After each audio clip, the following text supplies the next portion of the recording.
a warrant for the arrest of Harrison Ni-Otu, also known as a land dealer, for allegedly defrauding by false pretenses.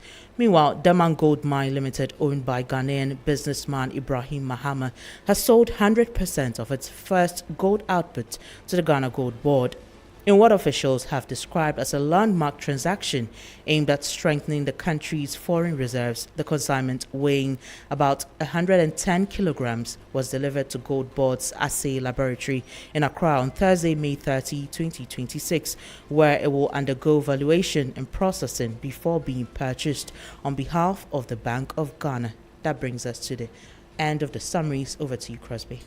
Thank you so much, Nura Mohammed, for bringing us those details. This is still Hot Edition on 3FM 92.7. Stay with us. After this, we'll get into the details of the stories.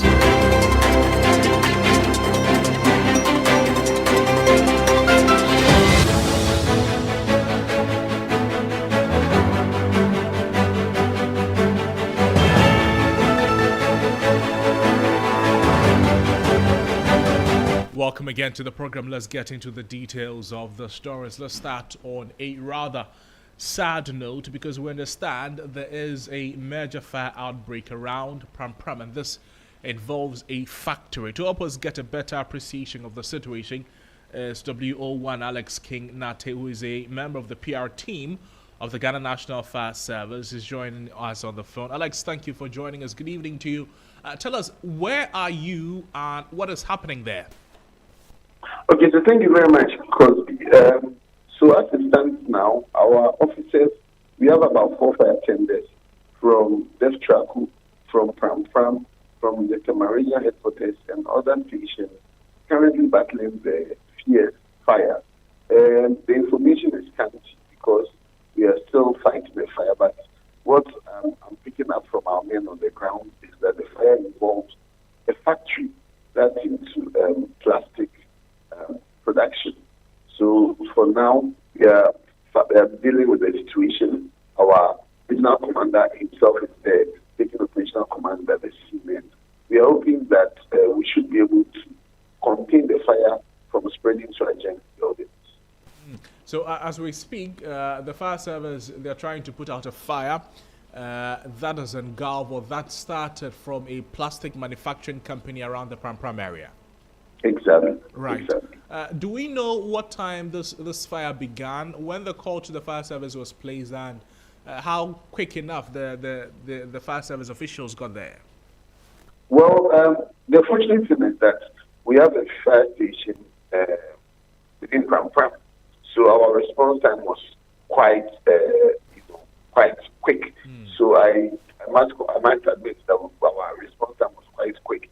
And so getting reinforcement from stations like Ashaman, Deftraku, and our regional headquarters, obviously it will take a while, but the crew from Pram Pram got there on time. That's how come they were able to make sure that the fire is not spreading. And the good news is we don't have any casualty from this fire outbreak. Exactly. For now, we don't have any casualty. We are working hard to make sure that it stays that way. But I was asking when the call was placed, or when this fire started, if the service is able to tell us. I can give you that information once we are done with firefighting. Okay, we understand this is a fluid situation, an evolving situation. So, Alex, thank you so much for your time with us. You're very much welcome. Thank you very much. WO1 Alex King Nate is a member of the PR team of the Ghana National Fire Service, speaking to us about the service fighting a fire around the Pram Pram area, and this fire involves a plastic company there. We understand that when the situation is brought under control, the service will be able to get all information that it needs, so that it will be able to brief media men and women present there. This is still Hot Edition on 3FM 92.7 live, also on all our social media platforms at 3FM 927. Let's do some other stories tonight. And President John Dramani Mahama has announced the full restoration of electricity generation at the Akosomo Hydroelectric Dam following recent disruptions caused by a fire at the Volta River Authority switchyard control room. Speaking at the 2026 May-Day celebrations held at Jackson Park in Koforidua on Friday, May 1, the president said the facility is now fully operational after engineers successfully restored all 6 turbines. Of you are concerned about the disruptions to the electricity. I know many of you are concerned about the disruptions to the electricity supply caused by the Akosombo fire. But I want to share the good news that the GRIDCO and VRA engineers working together have been able to bypass the burnt-out control room and have restarted all the 6 turbines at the Akosombo generating station. And so as of last night, the Akosombo hydroelectric dam is fully operational. I wish to use this occasion to celebrate the engineers of GRIDCO and VRA for the hard work and ingenuity they put into restoring the hydro plant to full operation. These engineers are a living testament to the fact that Ghanaian workers are the nation's most valuable asset. GRIDCO and VALCO, are you here? GRIDCO and VALCO workers, are you here? Aiko. The voice of President John Dramani Mahama there. Well, the president has also noted with concern recent public discourse about the powers of the Office of the Special Prosecutor. And according to him, while some of the issues are pending appeal and Supreme Court interpretation, government believes that there is space for an effective office of the Special Prosecutor with special prosecutorial powers. He also said the government has, through the Attorney General, laid a bill in Parliament to give legal effect for the setting up of regional tribunals. He further noted that those who serve in public office must be prepared to be accountable to the people, and the Public Officers Code of Conduct Bill is expected to be passed by Parliament at its next session, and this will codify the conduct of public officers and issue guidelines on conflict of interest, according to President John Dramani Mahama. There have been legal disputes about the constitutionality of the Office of the Special Prosecutor. While some of the issues are pending appeal and Supreme Court interpretation, government believes that there is space for an effective Office of the Special Prosecutor with special powers of prosecution. Government has, through the Attorney General, laid a bill in Parliament to give legal effect for the setting up of regional tribunals.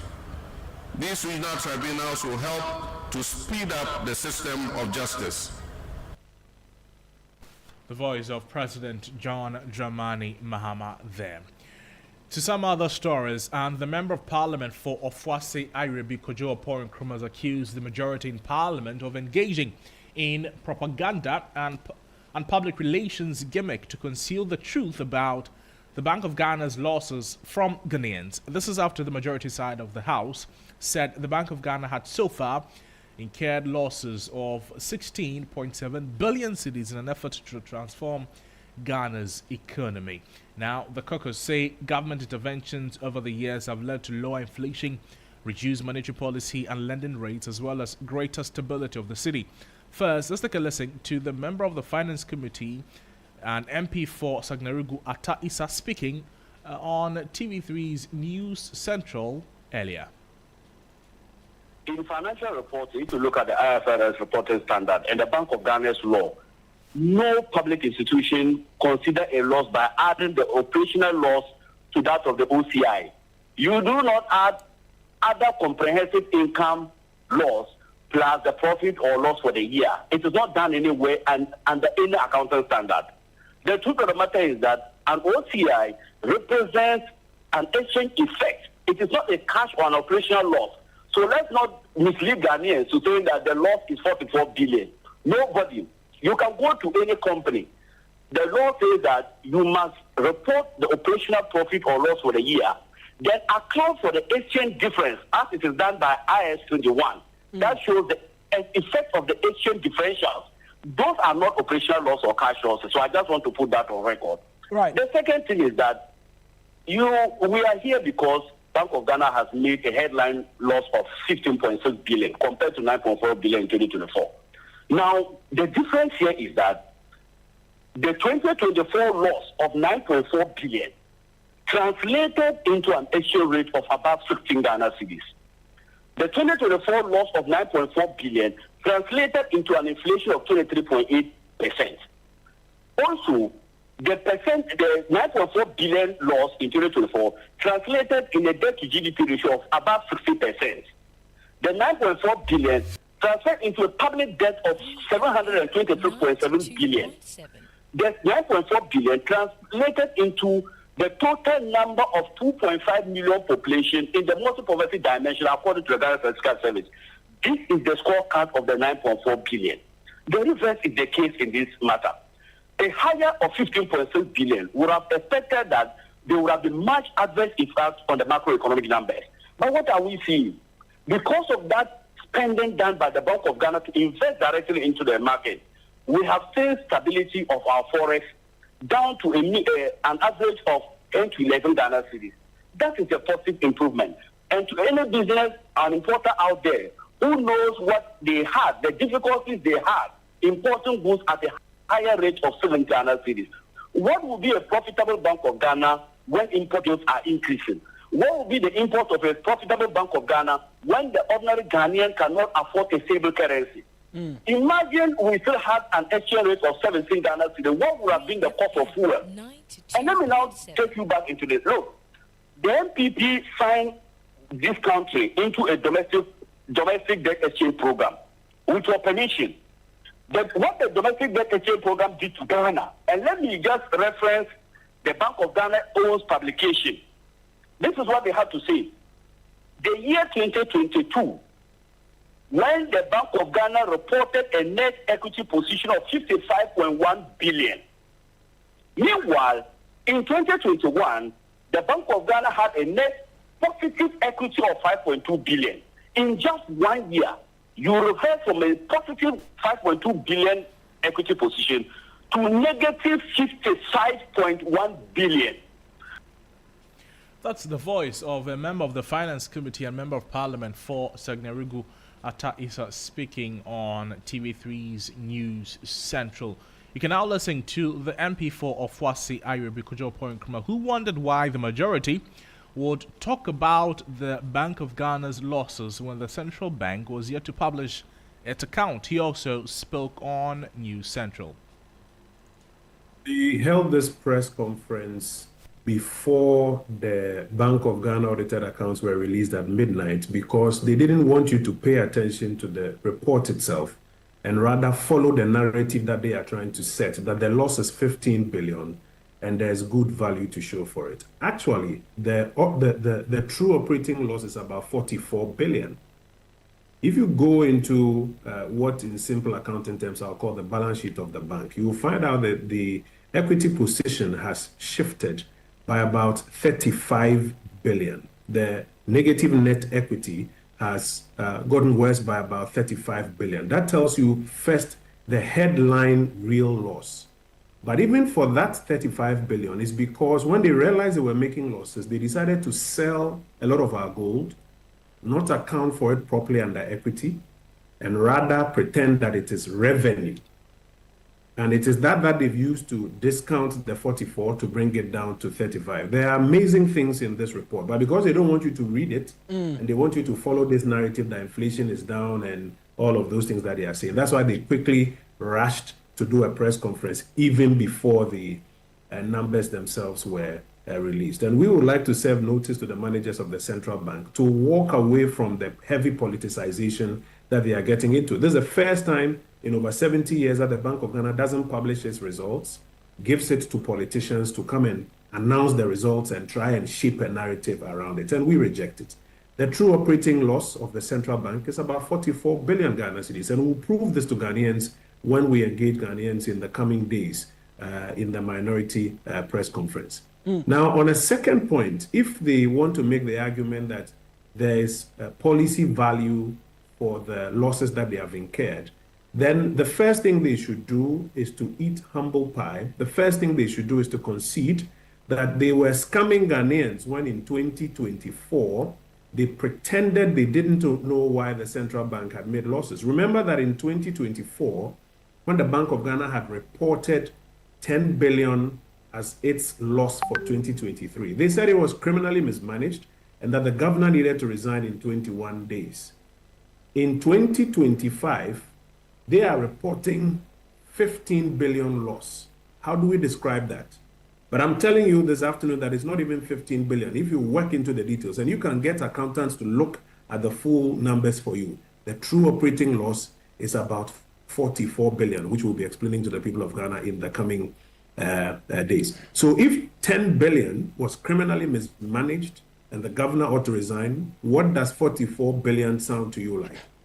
And then they come to this very fanciful argument that the open market operations cost has delivered a reduction in inflation. Where were they when in 2024 the open market operations cost was bringing inflation down from about 53% to about 24%? At that time, they pretended they were not aware. They rejected every argument.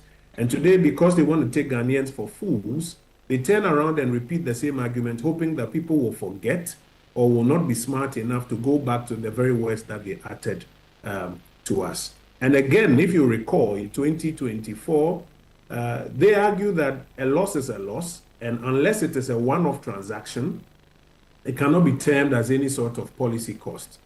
Now, consistently, they are reporting losses, yet they want to force the narrative down the throats of the people of Ghana that it is a policy cost or a policy loss. A day before, they got the Gold Board to come and announce that the Gold Board had made profit of 900 million. Again, hoping that people won't read their accounts. Go into their accounts. You will find out that the Gold Board still owes about 3.7 billion cedis to the Bank of Ghana. Right. Now, when the Bank of Ghana publishes its report, it says that 9 billion Ghana cedis of the cost that's translated into their losses is because of that transaction in the purchase of with the right. Gold Board. So now net the two together and tell me whether or not indeed the Gold Board has been a profitable entity. The Member of Parliament for Ofuase Ayrebi Kojo Opon Nkrumah speaking with my colleague Eric Mawena Egbeta there. To some other stories, the Vice President, Professor Annan has underscored the critical role of youth innovation in shaping Ghana's future at the launch of the Student Entrepreneurship and Enterprise Development Program at the University of Professional Studies in Accra. She emphasized that Ghana's future depends on how effectively it supports its young people to innovate and create opportunities. There's more in this report. The Student Entrepreneurship and Enterprise Development SEED initiative will focus on students in universities, technical institutions and colleges of education.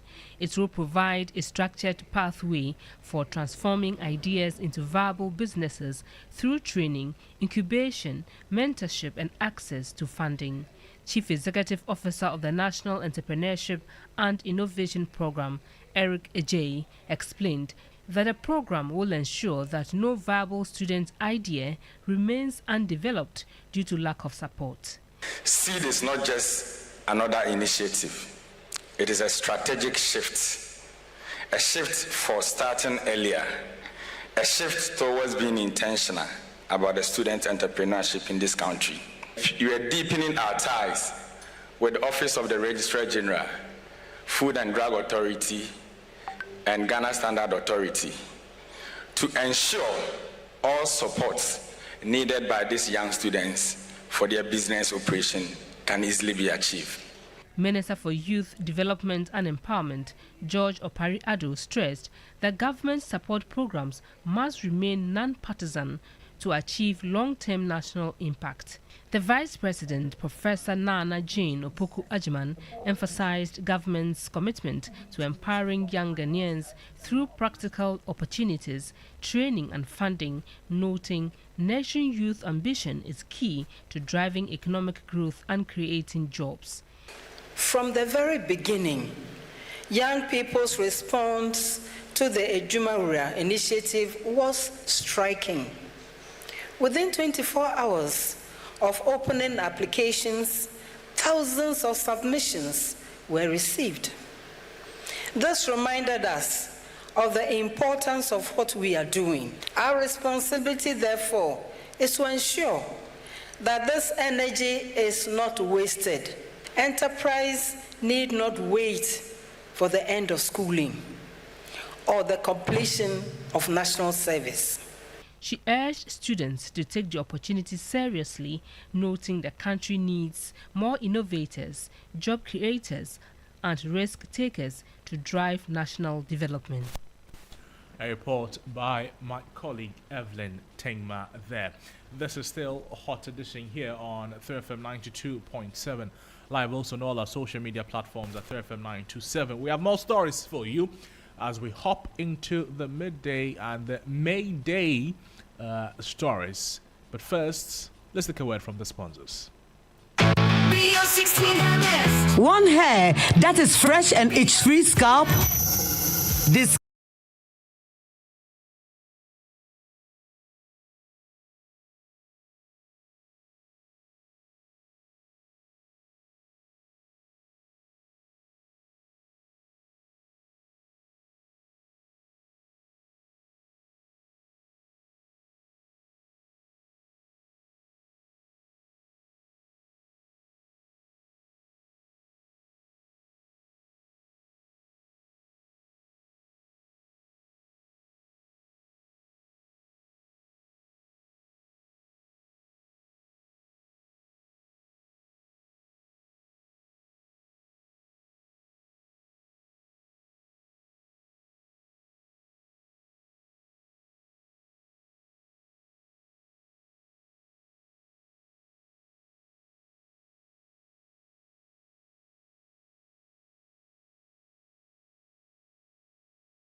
Trade Union Congress has urged government to ensure that macroeconomic stability translates into improved living conditions for Ghanaian workers, insisting that economic gains must reflect in jobs and incomes.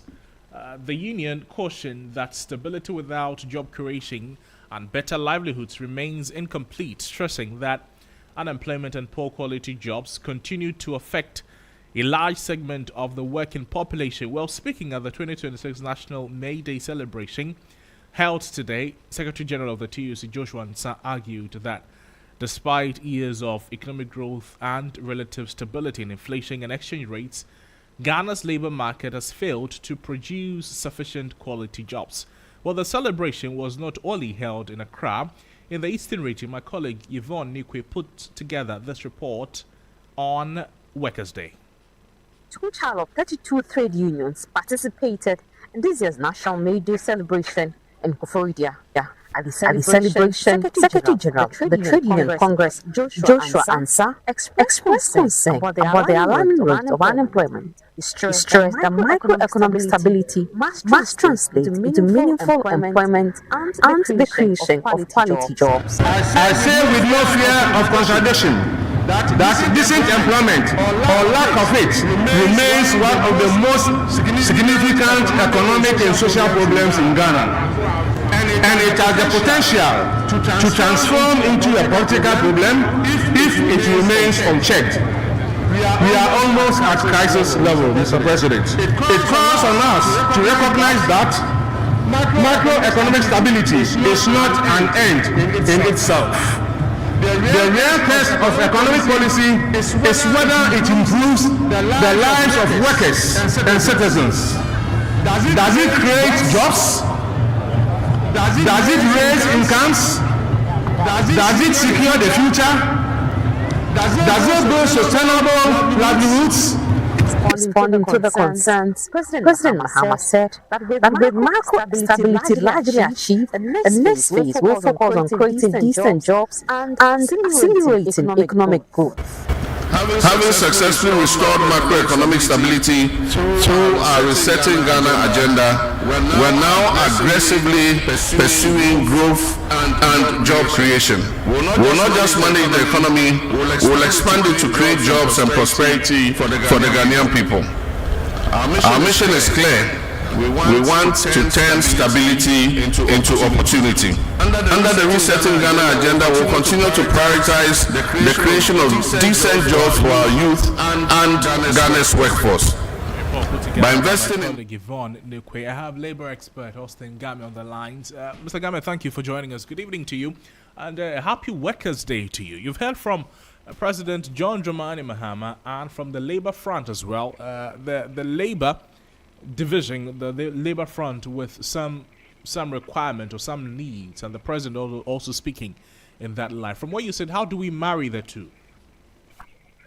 Yes, I like the question. How do we marry the two? If they separate themselves, then there is a divorce.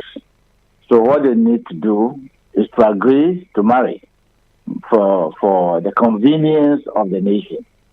I say so because where labor and employer remain on separate, beaches, separate beliefs, separate expectations, separate assumptions, separate concerns and hopes, obviously what will happen is they cannot dwell on a common beach. So they have no choice than to come together. Fortunately, we have a labor law that can bring them together.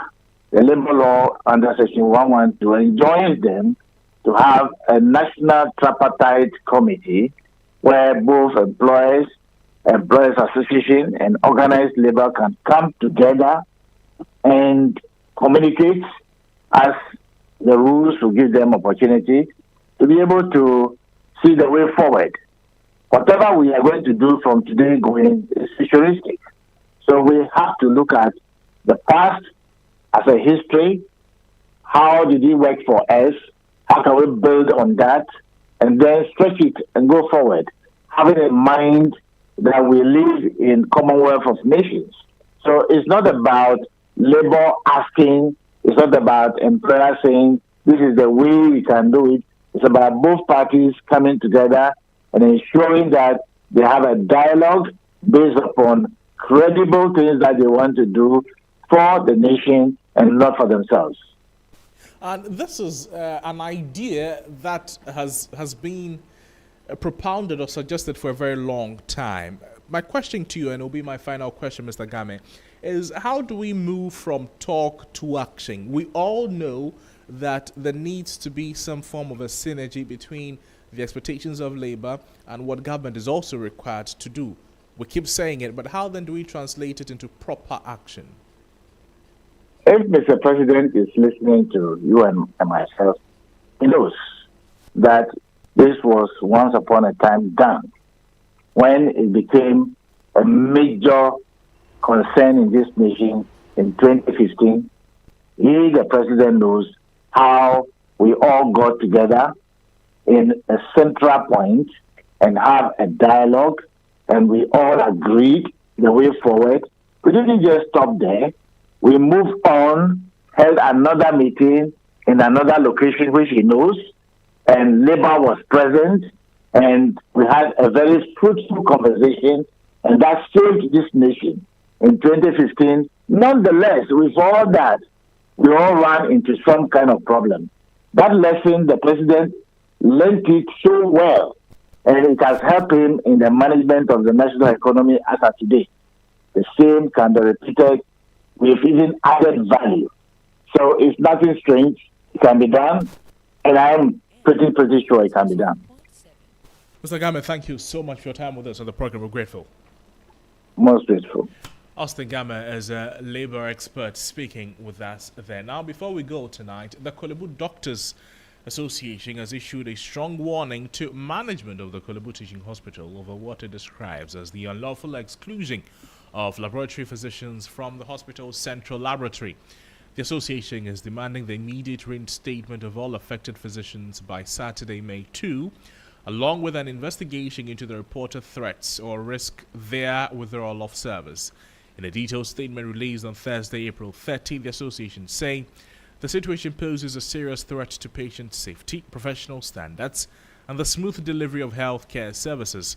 They explain that laboratory physicians, including specialists such as pathologists, hematologists, and microbiologists, have historically played a central role in Ghana's medical system dating back to the 1950s. The group insists that their contributions to training and clinical care are well established and internationally recognized. However, the association alleges that members of the association, the Ghana Association of Medical Laboratory Scientists, have effectively blocked these physicians from accessing the central laboratory.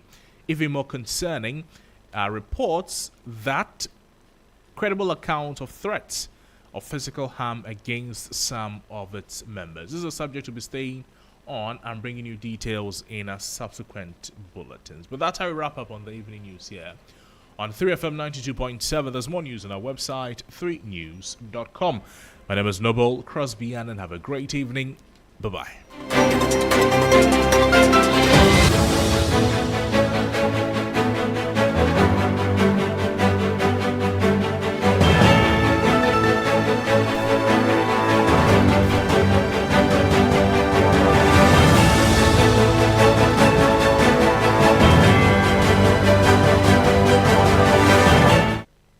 Rio 1600.